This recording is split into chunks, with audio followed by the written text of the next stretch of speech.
تھوڑا سا اگر میرے نوجوان دوست تھوڑا سا قریب آ کے ان فاصلوں کو کم کر لیں تو روحانیت مجلس میں اضافہ ہو جائے گا. ایک شاندار سی صلوات اور بھیج دیجیے آل محمد اللہ.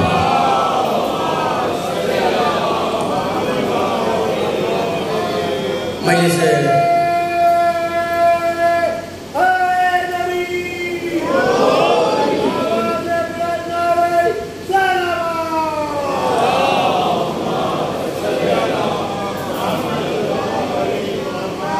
مجلس ترہیم، مجلس ایصال ثواب منعقد ہے. ایک مومن، ایک محب اہل بیت، ایک مخلص عزادار کے لیے. اور میں نے آپ کے سامنے کلام مجید سے جس آیہ وافی ہدایہ کو سرنامہ سخن میں تلاوت کرنے کا شرف حاصل کیا. یہ کلام مجید کے ترتیب تلاوت کے لحاظ سے 17ویں سورہ مبارکہ بنی اسرائیل کی آیت ہے. آیت کا نشان 70. لیکن اس سے پہلے کہ میں آیت کا ترجمہ اور مطالب اپنے سننے والوں کے حوالے کروں، میرے بزرگ تشریف فرمائیں. اور کچھ پیغامات ایسے ہیں جو ایصال ثواب کی مجلسوں میں دیا کرتا ہوں، شاید آپ اسے رسم سمجھیں، میں فریضہ منشبی سمجھتا ہوں. اور وہ یہ کہ مومن کا اس دنیا سے جانا علی کے غیر کے دنیا سے جانے سے قدر مختلف ہوتا ہے.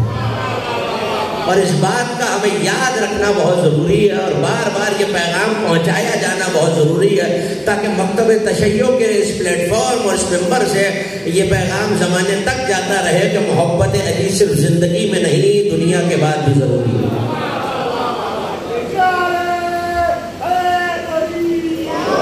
دیکھیے، نہ یہ میری ذاتی رائے ہے، نہ یہ خطیبانہ رنگ آمیزی ہے.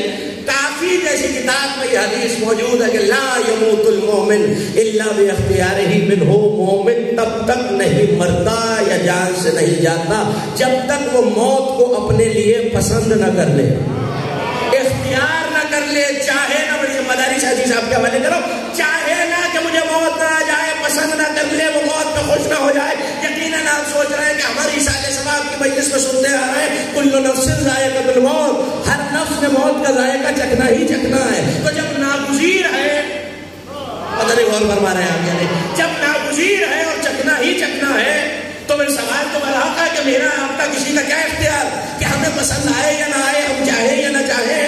تو جو سوال آ جا رہا ہے، کیا حدیث جب فرمائی گئی تو کیا یہ سوال نہیں آیا؟ بالکل آیا. اور علامہ سالم مازندرانی نے لکھا کہ سائل آیا میرے اور آپ کے چھٹے امام صادق آل محمد علیہ السلام. اس سے بھی بلند آواز سے درود پڑھ دیجیے امام کے نام.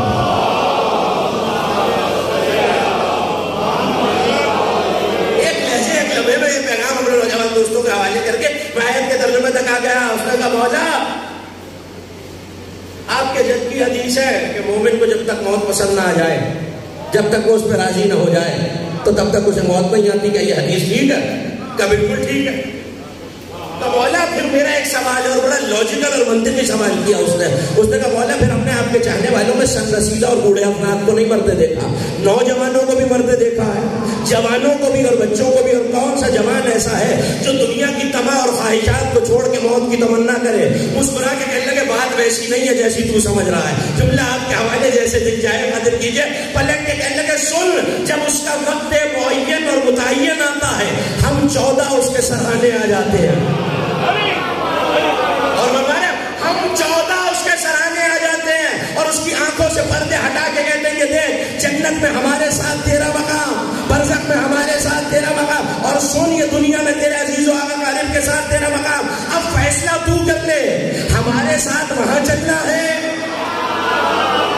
مجھے ایک ہی جملہ کہنا، ہمارے ساتھ وہاں چلنا ہے یا ان کے ساتھ یہاں رہنا ہے. تو وہ مومن یا مومنہ یہ کہہ کے معصومین کا نور پرواز کرتا ہے، اور مومن یا مومنہ پلٹ کے ملک الموت سے کہتے ہیں جلدی لے کے چل، وہ آگے چلے گئے میں پیچھے رہ گیا.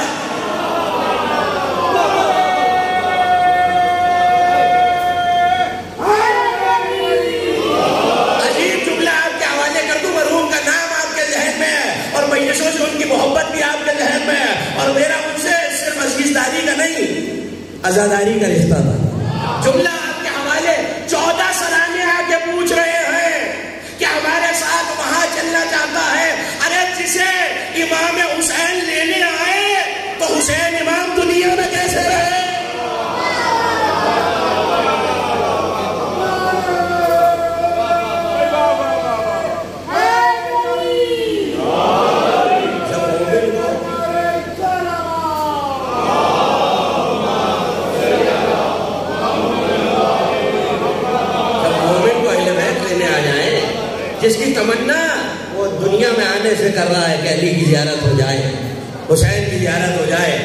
رسول کی زیارت ہو جائے تو جب پنجتن لینے آ جائیں اور 4 معصومین لینے آ جائیں تو مومن رکے کیسے؟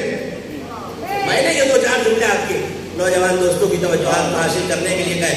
عرض یہ کرنا ہے کہ پروردگار سورہ بنی اسرائیل کی 70ویں آیت میں انسان کو اس کے شعور کو جھنجھوڑ کر بیدار کر کے یہ یاد دلا رہا ہے کہ ہم نے تمہیں کتنا صاحب عزت بنایا. یہ عزت اگر آج تک پہنچ جائے تو اگلی منزلیں بہت آسان ہے. ارشاد میں وَلَقَدْ كَرَّمْنَا بَنِي آدَمَ وَحَمَلْنَاهُمْ فِي الْبَرِّ وَالْبَحْرِ وَرَزَقْنَاهُم مِّنَ الطَّيِّبَاتِ. دیکھو بنی آدم، ہم نے تمہیں بے سبب نہیں بنایا، بے توقیر نہیں بنایا، بے عزت نہیں بنایا، عزت دار بنایا. وَلَقَدْ كَرَّمْنَا بَنِي آدَمَ، ہم نے پوری بنی آدم کو عزت دار بنایا. وَحَمَلْنَاهُمْ فِي الْبَرِّ وَالْبَحْرِ، اور ہم نے تمہیں آسانی اور کشائی فراہم کی ہے، سمندروں میں بھی، خشکیوں میں بھی، تری میں بھی، یعنی زمین پر بھی، پانیوں میں بھی، سمندروں میں بھی، زمین پر بھی.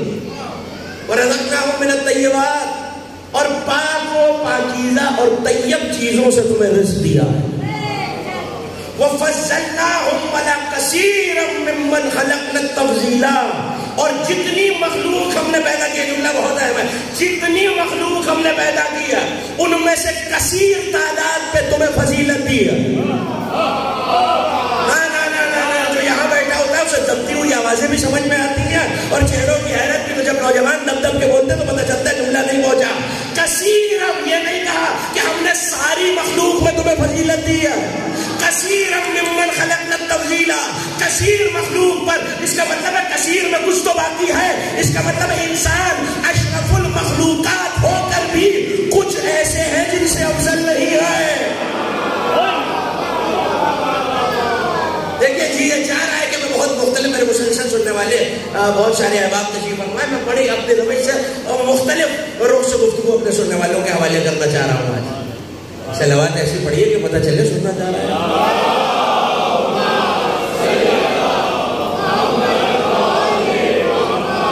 کثیر ممن خلقنا تفضیلا، تو اے بنی نوع انسان، اے بنی نوع آدم، ہم نے تمہیں عزت دار بنایا ہے. 3 عزتیں پروردگار نے سورہ مبارکہ بنی اسرائیل کی 70ویں اور 71ویں آیت میں مسلسل گنوائے. پہلی عزت یہ ہے کہ ہم نے تمہاری بار برداری کی، تمہیں اٹھایا تھا، سہولت فراہم کی، پانیوں میں بھی، تری میں بھی، سمندروں میں بھی، دریاؤں میں بھی، اور زمین کے ٹکڑوں حصوں میں بھی، منطقہ میں زمین میں بھی تمہیں آسانی دی. دوسرا، تمہیں ناپاک چیزوں سے نہیں، پاکیزہ چیزوں سے رزق دیا. دوسری بات یہ ہے کہ ہم نے تمہیں اکثر مخلوق سے، کثیر مخلوق سے، بہت سی مخلوق سے کچھ کو چھوڑ کر، اور فرمانے پتہ نہیں ہے، کچھ مخلوق کو چھوڑ کر تمہیں سب کو فضیلت دی ہے. اس کا مطلب یہ تو طے ہے کہ اللہ نے انسان کو بے توقیر نہیں بنایا، بے عزت نہیں بنایا، بلکہ عزت دار بنایا ہے. تو دیکھیے میرے اور آپ کے معاشرے کا بھی ایک قانون ہے کہ اگر میں آج کسی کو عزت دے رہا ہوں، آپ کے سامنے کسی کی تعریف کر رہا ہوں، تو آپ یقیناً سمجھیں گے کہ میری نظر میں اس کی کوئی قدر و منزلت ہے. لیکن اگر میں ایک محفل میں اسی شخصیت کی تعریف کروں اور اگلی ہی محفل میں یا کسی نجی نشست میں آپ مجھے اسی شخصیت کی برائی اور خامیاں بیان کرتے دیکھیں، میں مثال دیتا ہوں تاکہ نوجوانوں تک بات پہنچ جائے.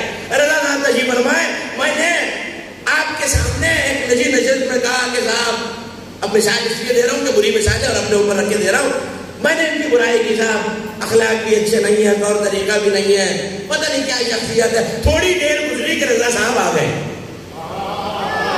پتہ نہیں غور فرمانے. میں کھڑا ہوا اپنے مقام سے، آگے بڑھ کے ہاتھ ملایا، معانقہ کیا، مصافحہ کیا. میں نے کہا صاحب کیا شخصیت ہے، کیا اخلاق ہے، کیا طور طریقہ ہے، کیا مہمان نوازی ہے. حضور آپ نہ ہوتے تو میں ہلاک ہو جاتا.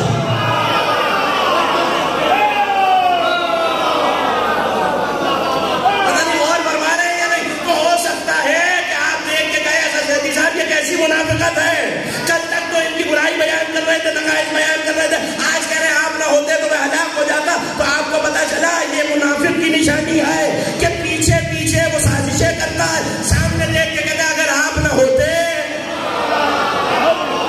صلوات بھیجے محمد والے.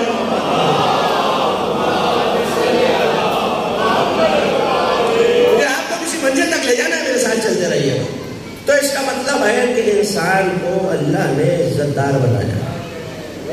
دیکھیے یہ میری اور آپ کی دنیا میں تو ہو سکتا ہے, کیونکہ اس صفت کو منافقت کہتے ہیں. میں آج کسی کو عزت دوں اور کل بے عزت کر دوں, یا اس سے وہ عزت چھین لوں جو میں نے اسے دی ہے. میرا مالک اسی جملے تک تو لانا تھا اپنے سننے والے.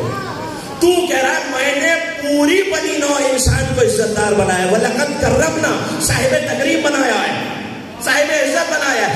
اگر سب کو عزت دار بنایا ہے تو ایک سادہ سا سوال یہ ہے کہ یہ جہنم کیوں بنائی ہے؟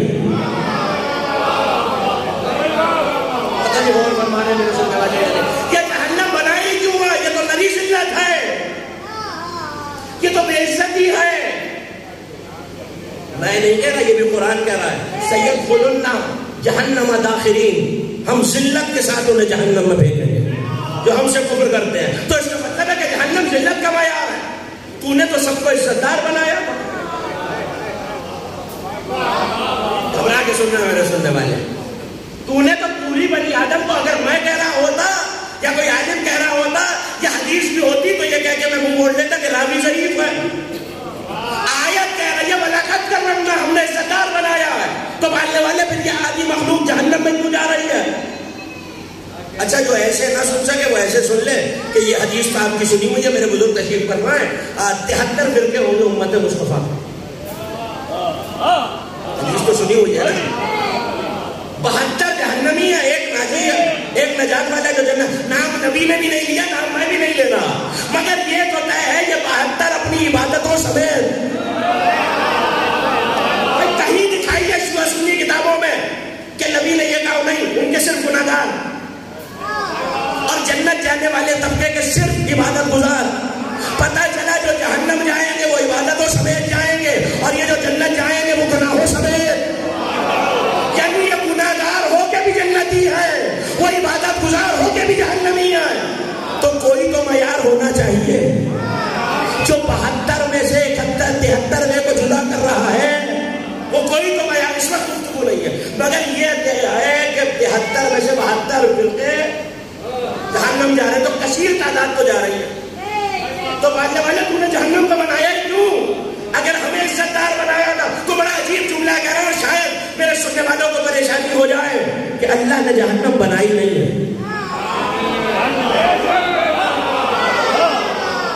یعنی آپ مجھے جو داد دے رہے ہیں وہ مجھے نہیں پتا کیوں, جو حیرت سے مجھے دیکھ رہے ہیں وہ کیوں آپ کہہ رہے ہیں اللہ نے جہنم بنائی نہیں.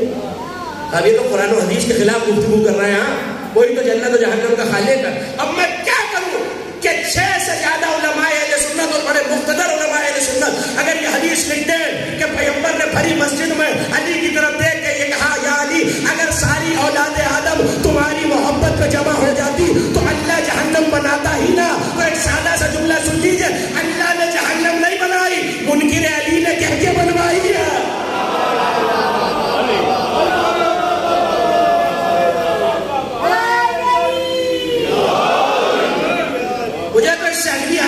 سننے والوں کو اور اس کاروان محبت کو پہنچانا ہے.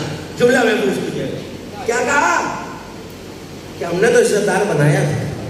اگر سارے محبت علی پہ جمع ہو جاتے تو ہم کسی کو ذلت تک نہ پہنچاتے ہیں. اچھا دیکھیے یہ آپ کے اور میرے معاشرے کا بھی ایک محاورہ ہے, میرے بزرگ تشریف فرمائیں, ایک جملے میں آپ کو یاد آ جائے گا, اپنی عزت اپنے نہیں. ابھی بھی مجھے آپ کی آواز نہیں آئی. اپنی عزت اپنے ہاتھ. یہ تو آپ کے ہاں کا کلیہ ہے, میرے ہاں کا کلیہ, مگر یہ قرآن کا کلیہ نہیں. لیکن دب دب کے بولے ہیں آپ, یہ قرآن کا کلیہ نہیں. آپ کہیں گے آپ قرآن کا کلیہ کیا؟ تو آیت میں پہلا لفظ ہی پڑھوں گا اور آپ کو یاد آ جائے کہ وَتُعِزُّ مَن تَشَاءُ. سورہ آل عمران ہے, وَتُعِزُّ مَن تَشَاءُ وَتُذِلُّ مَن تَشَاءُ. وہی تو اللہ ہے جو ملک کا مالک ہے, جسے چاہے ملک عطا کرے, جس سے چاہے ملک چھین لے, جسے چاہے عزت دے, جس سے چاہے ذلیل کرے. یہ تو طے کرتا کیسے ہے؟ تو آیت پوری پڑھیے, بَیَدِکَ الْخَیْرُ, اپنے خیر والے ہاتھوں سے.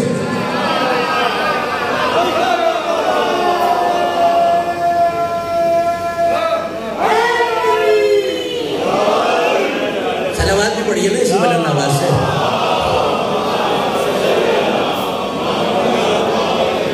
دیکھیے میں نے روایت کا سہارا نہیں لیا, بھیا لیکن خیر تیرے ہاتھوں میں ہے. کتابوں سے لے کر علم کلام اور اعتقاد کی بڑی بڑی کتابوں تک یہی دیکھا ہے کہ پہلے تو جسم و جسمانیت سے منزہ یہ کون سا ہاتھ ہے تیرا کہ جس میں ساری خیر ہے اور اسی کے ذریعے تو ذلیل بھی کرتا ہے اور عزت دار بھی کرتا ہے. تو اب میں کیا کروں کہ صاحب ریاض النظرہ فی مناقب عشرہ مبشرہ علماء اہل سنت میں یہ روایت لکھتے ہیں کہ حج کے موسم میں جب کسی کو تماچا مارا گیا, مجلسی لوگوں کو یاد آ گیا ہے جو ہاتھ بلند ہو گئے, یقیناً قابل تعریف ہے. میرے مسلک کی روایت ہو تو میں مجرم. علماء اہل سنت لکھتے ہیں حج کا موسم, روایت آپ کو یاد ہے, میں اشارہ کر کے آگے بڑھ جاؤں گا. تماچا مارا گیا, دربار خلافت میں آیا کہ مجھے کسی نے تماچا مارا اور کعبے کے شہر میں مارا ہے. دیکھیے جہاں حشرات الارض پہ بھی حملہ نہ کیا جا سکتا ہو. جو حضرات میرے بزرگ نے فرمایا کہ حج عمرہ میں گئے والے ذکر میں تو گئے, ہم سب کو اس نیکی سے مشرف فرمائے, اس عبادت سے مشرف فرمائے. آپ جانتے ہیں کہ حالت احرام میں کسی پرندے, چیٹی یا جانور کو بھی نظر نہیں پہنچائی جا سکتی. کجا کے انسان کو تماچا مارا جائے تو دوسری خلافت کے زمانے میں آیا اور آگے کہنے لگا خلیفہ وقت مجھے تماچا مارا گیا ہے, یا دیت چاہیے یا قصاص. کہنے لگے پہلے یہ تو بتا کس نے مارا ہے, علی ابن ابی طالب نے مارا ہے. یدکن خیر میں بات رکی اور وہی واپس آ رہا ہوں. ذلیل بھی اپنے ہاتھ سے, عزت دار بھی اپنے ہاتھ سے بناتا ہے, اور بنی آدم کو بنایا تھا عزت دار, مگر جہنم بنوائی منکر علی نے یہ کہہ کے بنوائی کہ اگر محبت علی میں تم سب جمع ہو جاتے تو اللہ جہنم بناتا ہی نہ. کہنے لگے اچھا چلو چلو علی کے دروازے میں چلو. واقعہ تو آپ کا سنا ہوگا. اور طلب بات یہ ہے کہ یہ نہیں کہا کہ علی کو بلاؤ. جانتے ہیں شہر علم کا دروازہ ہے جہاں چل کے جانا پڑتا ہے. میں نے آہستہ سے جملہ کہا, آپ نے آہستہ سے سن لیا. چلے آئے علی کے دروازے پر, ایک جملے میں یاد دلایا اور آگے بڑھ گیا. تک کل بات کیا, شہر علم کا دروازہ اپنے گھر کے دروازے پر آیا.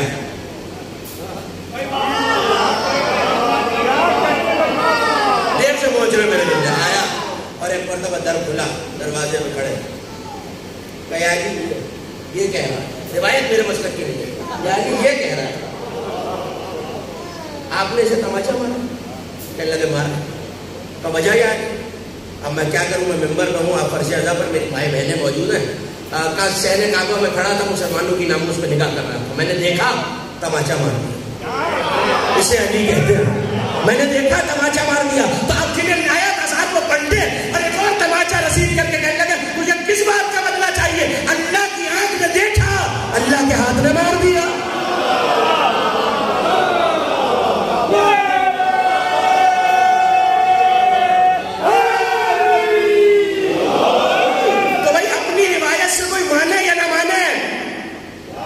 خلیفۃ المسلمین کہہ رہے ہیں کہ اللہ کی آنکھ نے دیکھا, اللہ کے ہاتھ نے مارا. اب آ جائیے آیت تک, وَتُعِزُّ مَن تَشَاءُ وَتُذِلُّ مَن تَشَاءُ بِيَدِكَ الْخَيْرُ. عزت بھی ہاتھ سے, ذلت بھی ہاتھ سے, ہاتھ ہے اللہ کا علی. تو اب جو ذلیل ہوگا وہ بھی علی کی وجہ سے, جسے عزت ملے گی وہ بھی علی کی وجہ.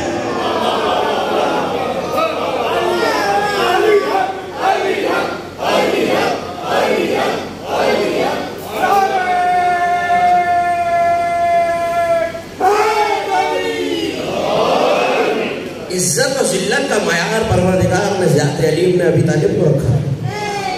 جو محبت علی رکھتا ہے وہ عزت دار ہے.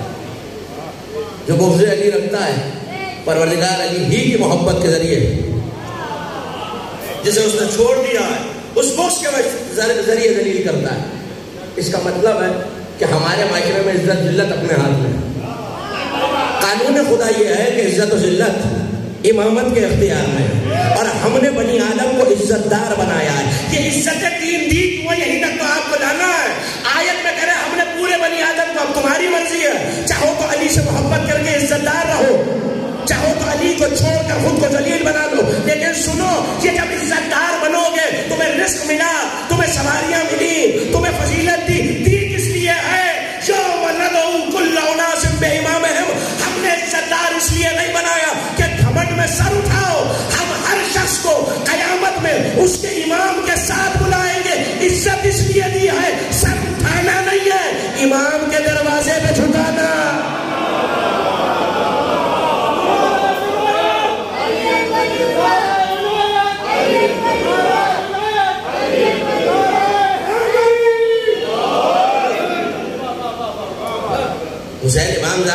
اہل زبان کی مجلس ہے، امامت پہ تو بات ہو. توجہ کیجیے نا، ہم نے تمہیں یہ جتنی عزتیں دی ہیں یہ بتانے کے لیے کہ سنو یہ تمہاری عزت نہیں ہے، یہ عزت تب تک باقی ہے جب تک سر در امام پہ جھکا ہوا ہے. ہر شخص کو قیامت میں اس کے امام کے ساتھ بلایا جائے. سوچو تم ہدایت لینے والے ہو تو اتنے عزت دار، کہاں بیٹھے ہیں آپ؟ تم ہدایت لینے والے ہو تو اتنے عزت دار ہو، جو ہدایت دینے والا ہے وہ کتنا عزت دار ہے.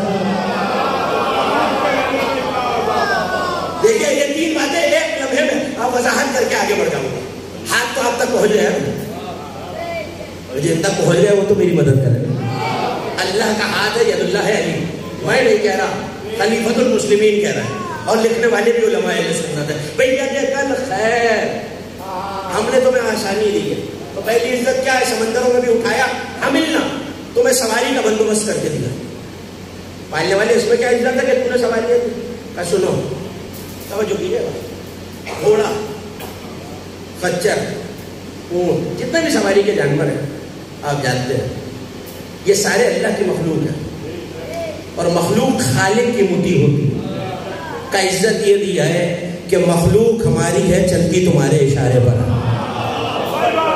مجھے بندے کی عزت سے امام کی عزت تک آپ کو لے کے جانا ہے، محموم کی عزت سمجھا کے امام کی عزت آپ کے حوالے کرنی ہے کہ یہ تمہاری عزت ہے. ہم اللہ فی البر والبحر، بر میں بھی عزت دی، بحر میں بھی عزت دی. کیا مطلب ہے؟ سواریاں ہماری خلقت تھی مگر ہم نے تمہارے تابع کر دیا، تمہارے مطیع کر دیا. گھوڑے پہ تم نے لجام ڈالی، زین تم نے رکھی، مخلوق ہماری تھی، تمہاری ٹھوکروں میں چل رہی ہے، ایڑ لگانے پہ چل رہی ہے، تمہارے اشارے پہ چل رہی ہے، چاہو تو دائیں موڑ لو، چاہے تو بائیں موڑ لو. اچھا آپ کہیں گے سمندروں میں کیسے دی؟ تو یہ کشتیاں، درخت اللہ کی مخلوق، اس نے تمہیں یہ اختیار دیا کہ تم ان درختوں پہ اپنا تصرف حاصل کرو اور کشتیاں بناؤ. تو پانیوں میں بھی عزت، اس کا مطلب ہے سواریاں وہ عزت ہے کہ مخلوق ہماری تھی تمہارے مطیع ہو جائے. مطلب ہے کہ اگر جانور، اونٹ، خچر، گھوڑا میری ٹھوکروں اور اشاروں میں چلنے لگے، چاہت میری ہو، عمل وہ کرے، تو یہ بندے کی عزت، بنی آدم کی عزت. میرے اشارے پر گھوڑا چلے تو یہ میری عزت ہے. کسی کے اشارے میں سورج پلٹ آئے، چاند دو ٹکڑے ہو جائے، ستارہ چوکٹ پہ آئے،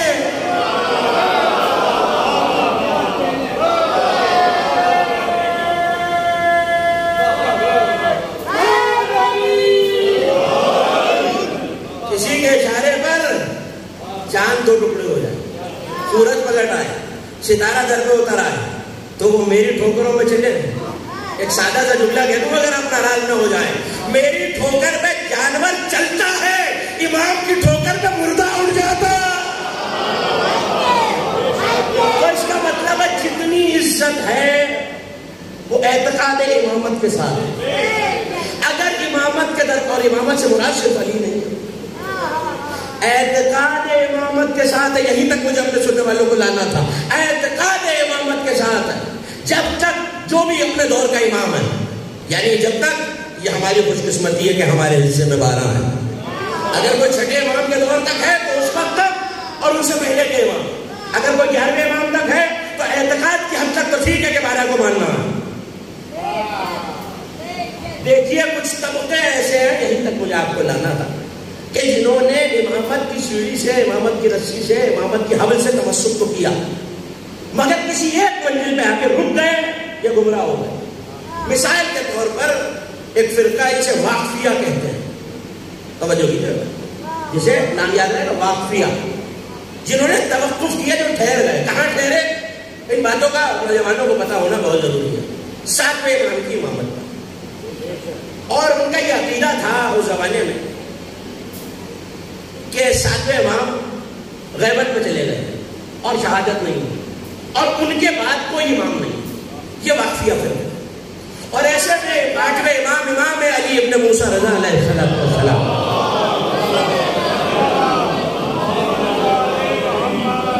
حضرت کے دور میں یہ فرقہ بن چکا ہے جو 8ویں امام کو، سلطان خراسان کو امام نہیں مانتا. ایسے میں صحابی آیا 8ویں امام کے پاس. سنیے امامت کے جڑی کا قائم رہنا کتنا ضروری ہے. جب تک امام کے دروازے پر سر جھکا ہوا انسان عزت دار ہے.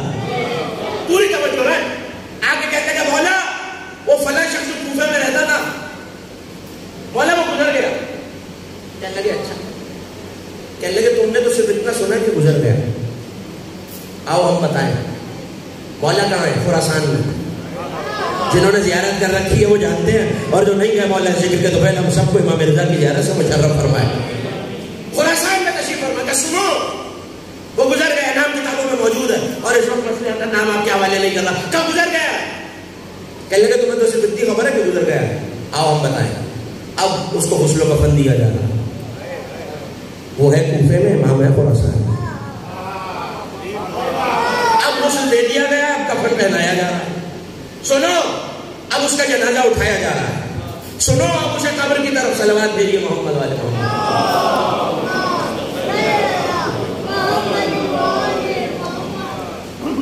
صلوات پہ تو گفتگو نہیں پڑ سکتی، باجماعت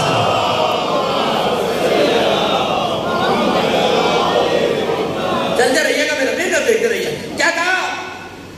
سنو اب اسے غسل و کفن دیا جا رہا ہے، سنو اب اس کا جنازہ چل دیا، سنو اب قبرستان تک آ گیا، سنو لوگ قبر کے کنارے کھڑے ہیں، لوگ اسے قبر میں اتارا گیا۔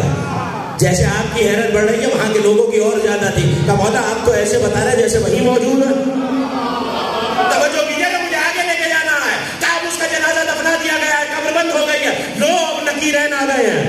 لوگوں نے پوچھا کہ تمہارا رب کون ہے، اس نے جواب دیا۔ لوگوں نے پوچھا تمہارا دین کیا ہے، لوگوں نے پوچھا کہ تمہاری کتاب کیا ہے، لوگ پوچھا کہ نبی کون ہے، لوگ پوچھا کہ امام کیا ہے، اس نے کہا علی میرے امام ہے، کہ پھر ان کے بعد کون ہے، کہ حسن میرے امام ہے، کہ پھر ان کے بعد کون ہے، کہ حسین میرے امام ہے۔ پھر چوتھے کی گواہی دی، پھر پانچویں کی گواہی دی، پھر چھٹے کی گواہی دی، پھر ساتویں کی گواہی دی۔ اب فرشتے پوچھ رہے ہیں آٹھواں امام کون ہے، وہ خاموش بیٹھا ہے۔ فرشتے پوچھ رہے ہیں آٹھواں امام کون ہے، وہ خاموش بیٹھا ہے۔ فرشتے پوچھ رہے ہیں آٹھواں امام کون ہے۔ لوگ دیکھو فرشتوں نے گرز اٹھا کے آگ کا اس کے سینے میں مارا ہے، بتا تیرا آٹھواں امام کون ہے۔ اس نے کہا مولا آپ تو ایسے بتا رہے ہیں جیسے قبر کے اندر دیکھ رہے ہیں۔ کہنے لگا سنو، جس دور کی امامت میں جو مردہ قبر میں جاتا ہے ہر دور کا امام قبر میں موجود ہوتا۔ میں نے تو ابھی جملہ کہا ہی نہیں۔ کتنے خوش نصیب ہیں آپ، ہماری قبروں میں 12 کے 12 آئیں گے۔ آئیں گے وہی،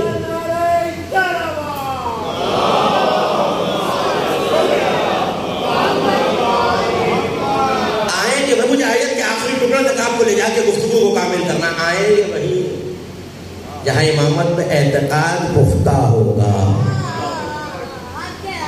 اعتقاد پختہ ہوگا۔ اور سنیے، صرف اس لیے نہیں، مجھے معاف فرمائیے گا اگر کسی کی طبیعت میں ذرا گزر جائے۔ عرض کیا تھا جناب ہے تہذیب جنت البقیع کے حوالے کی مجلسوں میں جو احباب تشریف فرما تھے انہیں یاد ہوگا، حج کا موسم ہے اور ایسے میں بہت کثیر تعداد ہے۔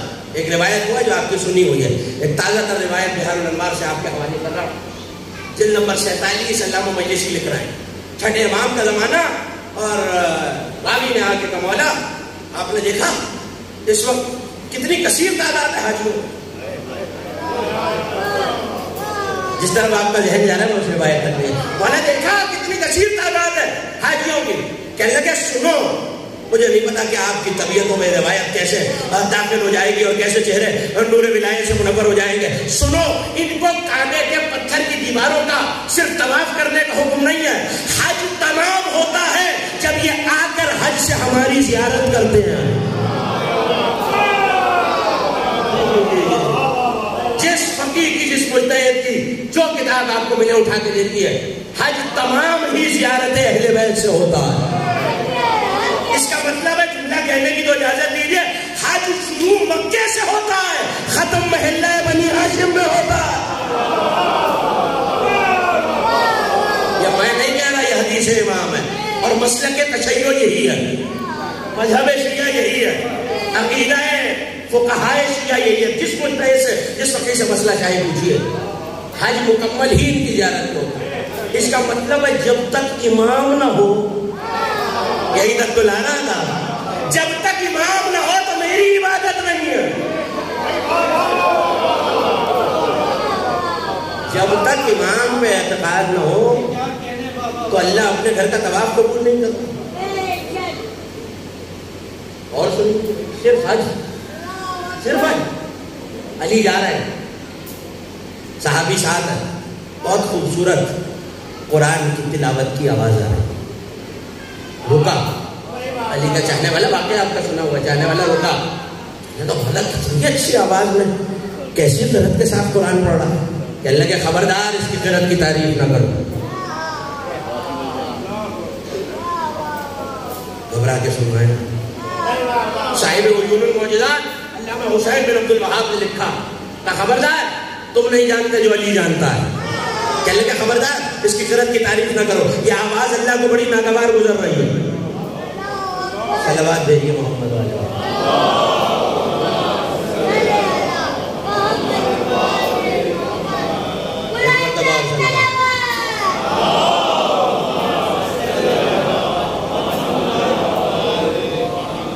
بات بھولی تو نہیں؟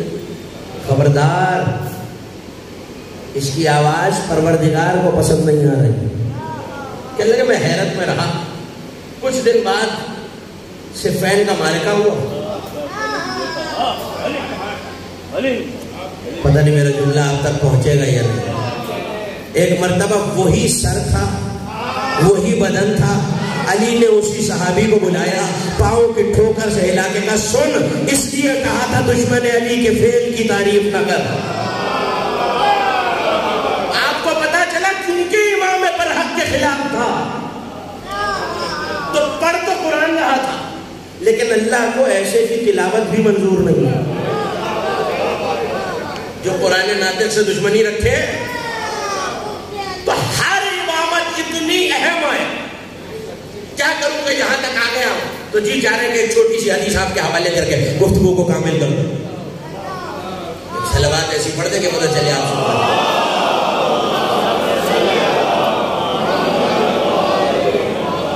یہ 12 کے 12 کا ہونا بہت اہم ہے، اور ہماری تو خوش قسمتی یہی ہے کہ ہمیں 12 کے 12 ساتھ ملے ہیں۔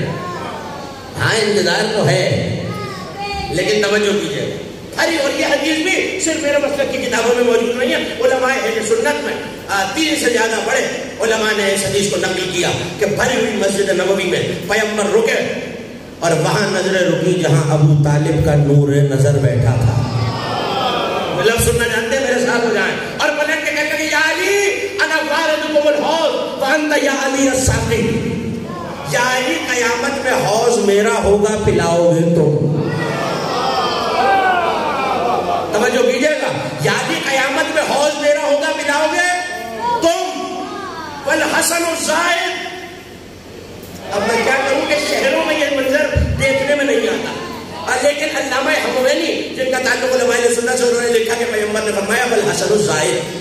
اب میرے جن بزرگوں نے بھیڑ بکریاں چرتی دیکھی، ریوڑ چڑھتے دیکھے، اور جنہوں نے دیہاتوں میں یا کہیں اندرون سندھ میں، اندرون پنجاب میں، کسی شہر میں یہ منظر دیکھا ہے، انہیں یاد ہوگا کہ چشمے پہ یا کسی پانی کی ذخیرے پہ جب چرواہا بھیڑوں کو چرانے کے لیے لاتا ہے اور پرایا جانور، پرایا مویشی اس غلے میں داخل ہونے کی کوشش کرے، تو وہ چرواہا لاٹھی سے، کسی ڈنڈے سوٹے سے اس کو دور ہٹاتا ہے کہ یہ ان میں شامل نہ ہو جائے۔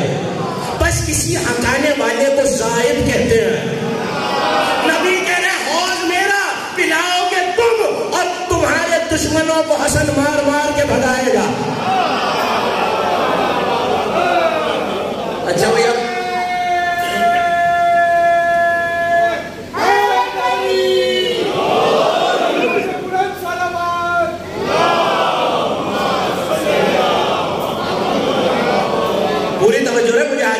اور 12 کے 12 فوائد آپ کے حوالے کر کے میں تقریر کی آخری منزلوں میں داخل ہو گیا۔ والحسن الزائد، حوض میرا، پلاؤ گے تم، حسن مار مار کے تمہارے دشمنوں کو بھگائیں گے۔ ہر ماتمی عزادار، ہر مولا کا نوحہ پڑھنے والے، سننے والے، علم اٹھانے والے کی جملہ نظر والحسین العامر، یا علی حوض میرا ہوگا، پلاؤ گے تم، حسن دور ہٹائیں گے منکر کو، مگر حوض پہ حکم حسین کا چلے گا۔ والحسین العامر، علی ابن الحسین الفارس، لوگوں کو سوار کرا کرا کے جنت زین العابدین پہنچائیں گے۔ وہ محمد ابن علی الناشر، اور لوگوں کو قبروں سے اٹھا کے جمع محمد باقر کریں گے۔ وہ جعفر ابن محمد الصائغ، اور ان کو جمع کر کر جعفر صادق دروازے جنت تک لائیں گے. اچھا اب بڑی عجیب منزل ہے, اگر اجازت دے تو آپ کے حوالے کروں, تھک میں رہے. کہا جعفر ابن محمد, موسیٰ ابن جعفر, محصی المحبین والمبغضین وقامع المنافقین. کاش کہ یہ جملہ ویسے پہنچ جائے تو میری تقریر آپ تک پہنچ جائے. کہیں جو ساتواں امام ہے سلطان بغداد, میرے مولا باب الحوائج موسی کاظم یہ کیا کریں گے کہ سنو نبی کہہ رہے قیامت میں محبوں کی تعداد کا حساب بھی موسیٰ کاظم رکھیں گے, بغض رکھنے والوں کا حساب بھی موسیٰ کاظم رکھیں گے. اچھا دو طبقے ہو گئے نا, دو طبقے ہو گئے, مجھے معاف فرمائیے گا. ایک محبت کرنے والے, ایک میری مدد کریں گے منزلہ صاحب. محبت کرنے والا بھی نہیں چھپ سکتا, یہ میں ذمہ داری سے کہہ رہا ہوں, محبت کرنے والا چھپ نہیں سکتا اور بغض رکھنے والا بھی نہیں چھپتا. مگر ایک طبقہ ایسا ہے جو کبھی ان میں شامل ہو جاتا ہے, کبھی ان میں شامل ہو جاتا ہے. اسی کو منافق کہتے ہیں. نبی کہہ رہے ہیں, علماء سنت لکھ رہے ہیں, موسیٰ کاظم حساب رکھیں گے, چاہنے والے کتنے, نفرت رکھنے والے کتنے, اور منافقوں کو جم سے اکھاڑ دیں گے. علی ابن موسیٰ کسی ایک کے بغیر بھی گزارا نہیں ہے. وعلی ابن الموسیٰ مزین المومنین, مومنوں کو سجا سجا کے سنوار سنوار کے سلطان خراسان جنت بھیجے. سنیے اگلا جملہ سنیے. وہ محمد ابن علی, اور میرے نوے امام وہ کیا کریں گے, عجیب جملہ ہے, پلٹ کے کا سنو. نوے امام یہ کریں گے کہ جب جنتی جنت میں پہنچ جائیں گے تو انہیں اپنے اپنے گھروں میں نوا امام بٹھائے گا. وہ محمد ابن علی ابن محمد, اور امام ہادی کیا کریں گے, یہ جملہ بہت ہے, مزوجہم الحورا. دیکھیے آج اگر نکاح پڑھایا جائے تو اس کی کچھ لوازمات ہیں, کوئی نکاح پڑھانے والا ہو, کوئی گواہ ہو, کوئی وکیل ہو. تو جب جنت میں مومن جا رہے ہیں اور حوروں سے عقد ہو رہا ہے, کہ سنو علی نقی شیعوں کا عقد پڑھائیں گے. مگر اس جملے کے لیے زحمت نہیں دی. وَخَطِيبُ شِيَّتُهُمْ, اور جنت کے ممبر پر علی کے فضائل علی نقی بیان کریں گے. نا اگر گاہ ناگوار گزر بھی جائے تو مجھے کوئی فرق نہیں پڑتا. آج ہم سے فضائل سن کے حیرت ہے, وہ جنت میں علی نقی بتائیں گے علی مرتضیٰ کیا ہے. کیسا منظر ہوگا.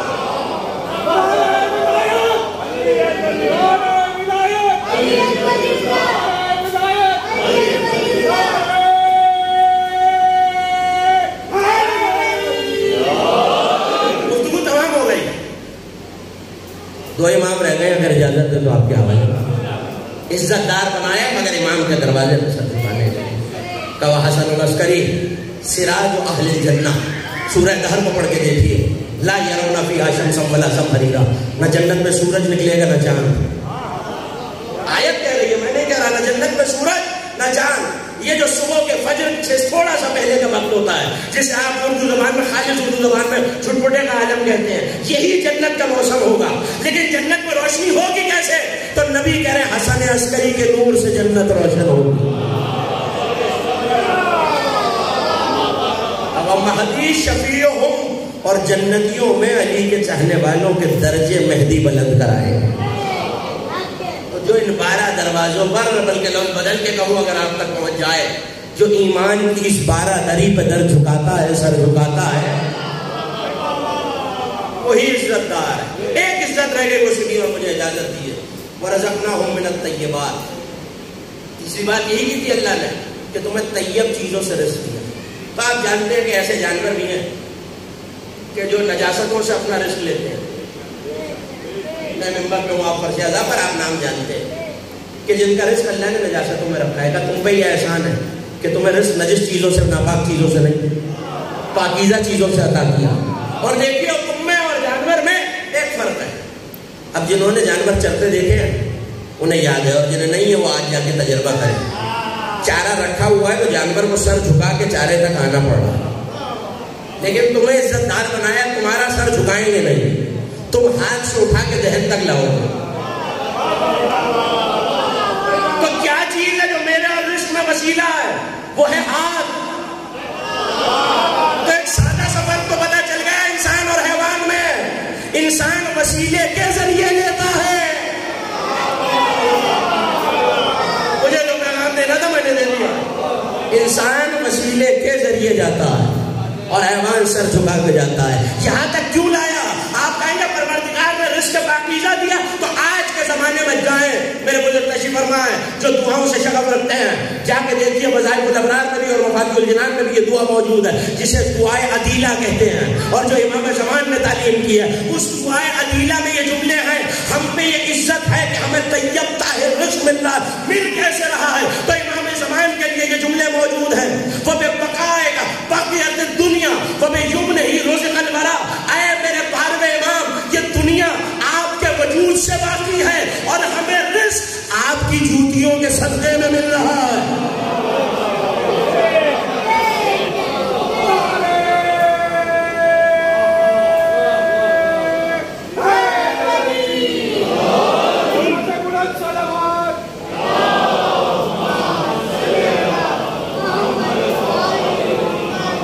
انسان کے پاس جتنی عزت ہے, امام کو پہچانو, اس کا مطلب ہے انسان کی عزت کو معرفت امام کا زینہ بنا رکھا ہے. تم اپنی عزت سمجھو گے تو سمجھ میں آئے گا. ہم ہدایت دینے والے اتنے عزت دار, تو وہ جو پردے میں بیٹھا ہے جس کا وجود ہمارے وجود کی ضمانت ہے, ہماری ہر سانس, ہر کھایا ہوا لقمہ احسان ہے حجت خدا کی موجودگی کا, کہ اگر وہ وجود نہ ہو تو یہ کائنات ایک لہجے میں تباہ ہو جائے.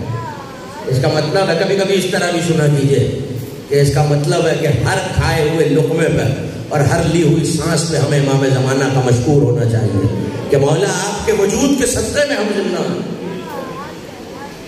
آپ کے وجود مبارک ہے تو یہ زمین باقی ہے. تو جو جتنا جتنا امام کو پہچانتا جاتا ہے اپنی منزلت جانے. 9 لاکھ میں ایک ہی تھا جو امام کو پہچانتا تھا, اسی پہچاننے والے کو حسین نے حر بنایا. اسی پہچاننے والے کو حر بنایا. پہچاننے کے لیے زیادہ طویل مدت نہیں چاہیے. شب عاشور اور خیمے میں ٹہل رہا ہے, آپ کی آوازیں بلند ہو گئی. یہ سوچ کے رو لیجئے کہ آپ یہاں تعزیت پیش کرنے آئے ہیں, مگر حسین کے بچوں کو کوئی تعزیت پیش کرنے والا نہیں تھا. آپ یہاں مرحوم کو رونے کے لیے آئے ہیں, حسین کے بچوں کو کسی نے رونے نہیں دیا. یہ سوچ کے رو لیجئے ہم اس پہ رو رہے ہیں جو یہ کہتا گیا ہے انا قتیل الابرات, مجھے رلا رلا کے مارا گیا. کبھی عباس کے بازوؤں پہ رلایا گیا, کبھی اکبر کے کلیجے پہ رلایا گیا, کبھی قاسم کے ٹکڑوں پہ رلایا گیا. اگلا جملہ سنیں گے آپ, کبھی زینب کبریٰ کی چادر پہ رلایا گیا. سن لیجئے ایک جملہ اگر حر کا تذکرہ آ ہی گیا ہے, جب چلنے لگے تھے حر شب عاشور تو غلام اور بیٹا ساتھ تھا. ایک مرتبہ چلے تو کہا میں نے تجھے آزاد کیا. کہاں جاتے ہو؟ حر کا حسین کے خیمے تک جا رہا ہوں. کہا اچھا حر, جب جہنم جا رہا تھا تو مجھے ساتھ رکھا, اور اب جب جنت جا رہا ہے تو مجھے چھوڑے جا رہا. یہاں حر بھی چلا, حر کا غلام بھی چلا, حر کا بیٹا بھی چلا, لیکن عزادارو حسین کی قریبی کا اندازہ کیجئے. آواز دی عباس, علی اکبر, جاؤ, حر کا بیٹا اور حر کا غلام آ رہا ہے, تم حسین کی طرف سے حر کا استقبال کرو. عزادارو جب حسین پہ گریہ کرنا ہو تو کوشش کیا کیجئے بلند آواز سے گریہ کریں. آل محمد کو آپ کا بلند آواز سے رونا بہت پسند ہے. جب یہ ذکر آیا کرتا تھا اور شیعہ چیخ مار کے روتے تو مولا سجدے میں سر رکھ کے کہتے پالنے والے ان چیخوں پہ رحمت نازل فرما جو ہمارے مصائب میں بلند ہوتے. ایک ماں ہے جو آپ کے آنسوؤں کو اپنے رومال میں پھیلا کے یہ کہتی ہے کوئی میرے بچوں میں رونے والا؟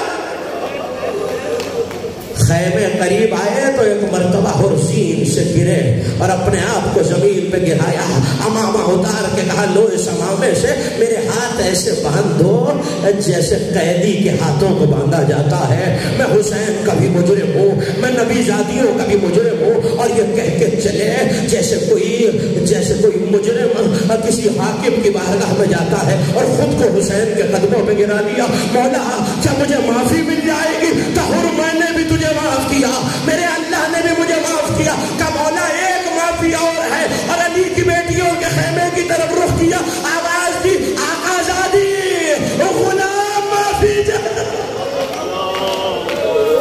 اجرکم اللہ۔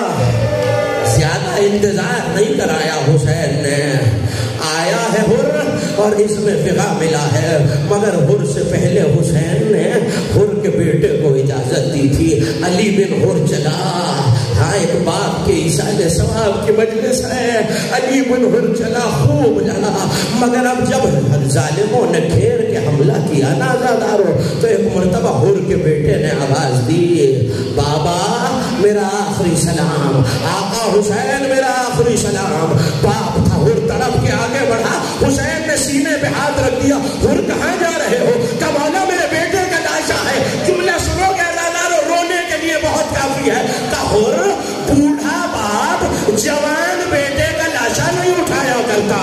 میں کہوں گا مولا ابھی تو حر کو لاشا نہیں اٹھانے دیتے، ارے عصر عاشور علی اکبر کا لاشا ہوگا۔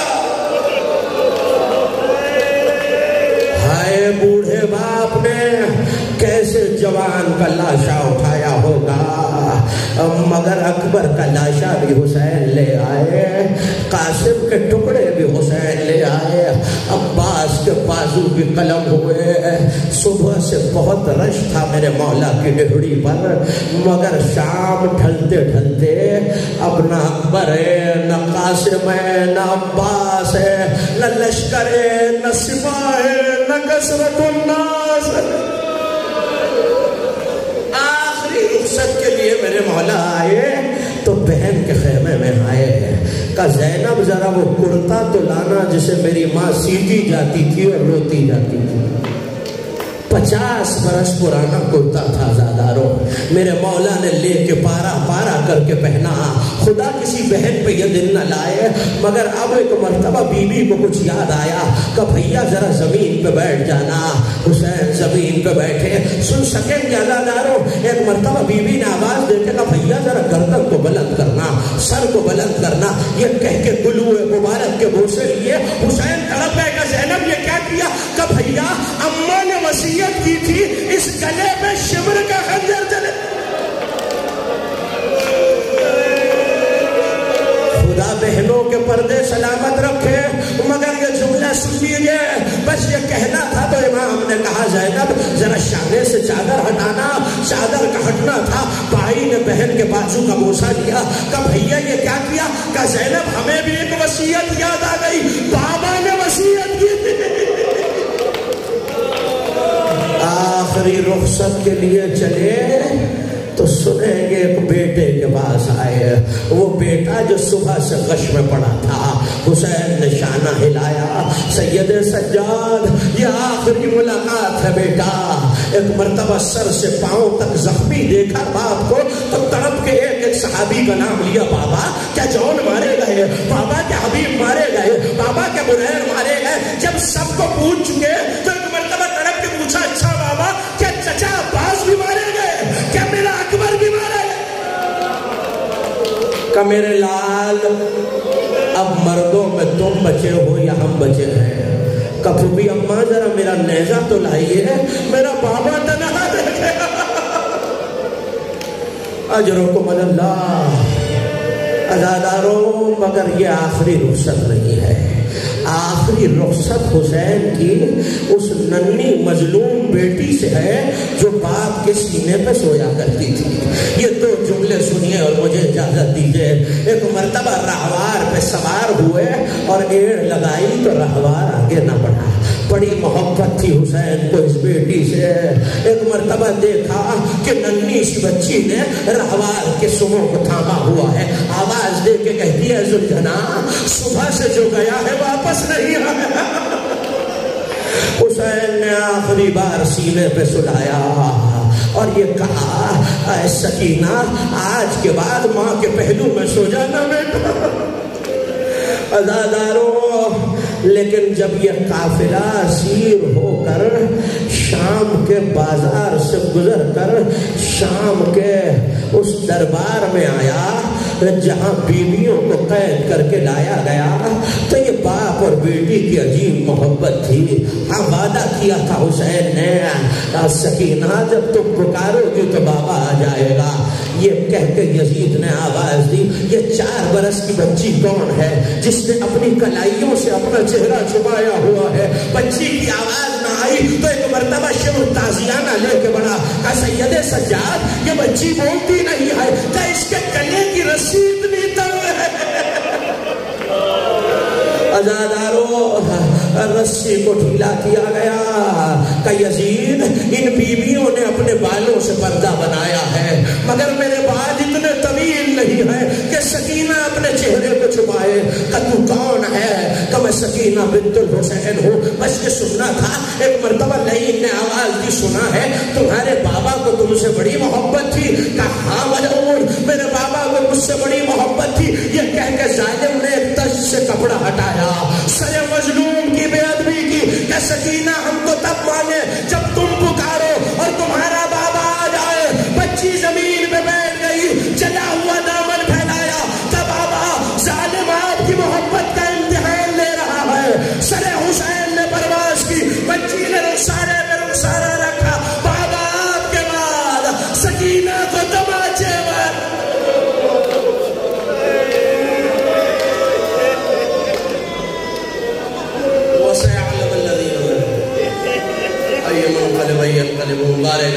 بہتے ہوئے آنسوؤں کا واسطہ مظلومیت سید الشہداء و اہل بیت کا واسطہ مرحوم کو اعلیٰ علیین میں جوار معصومین میں اور بلند مقام عطا فرما. میرے مالک ان کی قبر کو نور معصومین سے منور فرما. محشر پہ لوائے ہم کا سایہ نصیب فرما. شفاعت امام حسین و چہردہ معصومین نصیب فرما. جنت میں دروازہ حسین سے داخلہ نصیب فرما. میرے مالک اگر ان کے کوئی گناہ کبیرہ و صغیرہ اگر ہیں تو میرے مالک بتصدق مظلومیت سید الشہداء تو معاف فرما تو غفور الرحیم. پسماندگان کو صبر عطا فرما. میرے مالک بڑا پورا شوق زمانہ ہے. ہر عزادار ہر ماتمدار ہر محب اہل بیت کی حفاظت فرما. دشمنانہ نے عزاداری و ولایت علی کو نیست و نابود فرما. یہ ملک پاکستان جس میں تیری عبادت اور حسین کی عزاداری کرتے ہیں میرے مالک اسے مومنین کے لیے امن کا گہوارہ بنا دے. میرے مالک ہماری لاکھوں کروڑوں دعاؤں کی سب سے بڑی دعا یہی ہے تو نے ہماری عزت کو وابستہ رکھا ہے ہمارے امام کے دروازے سے جلد ہمارے مولا کے ہمارے امام کے ظہور میں تعجیل فرما. ربنا تقبل منا انک انت السمیع العلیم. تلاوت سورہ الحمد اور 3 مرتبہ تلاوت سورہ اخلاص مرحوم کے بلندی درجات کے لیے رحم اللہ من قرأ الفاتحہ.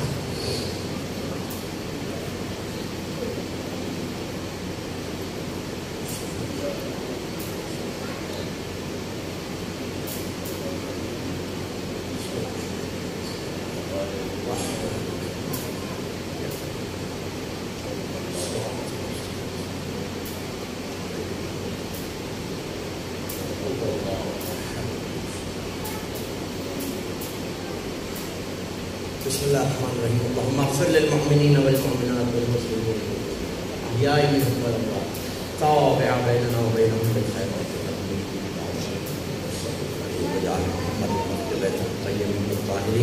ان اللہ وملائکته یصلون علی النبی یا ایها الذین آمنوا صلوا علیہ وسلموا تسلیما.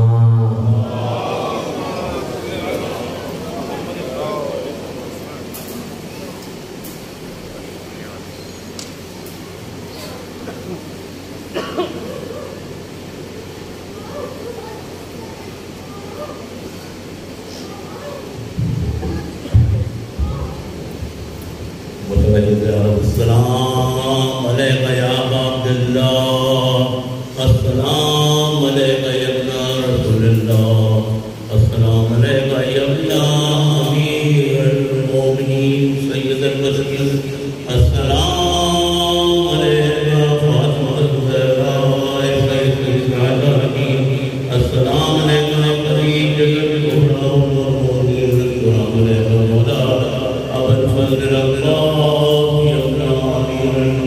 السلام علیکم جمیع شہداء کربلا والشام ورحمۃ اللہ وبرکاتہ.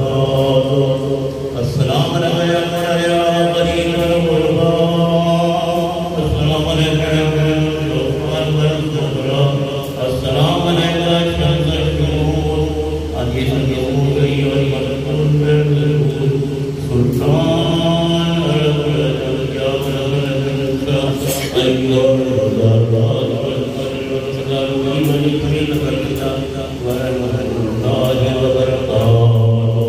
السلام علیکم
صلوا عليه وسلموا تسليما.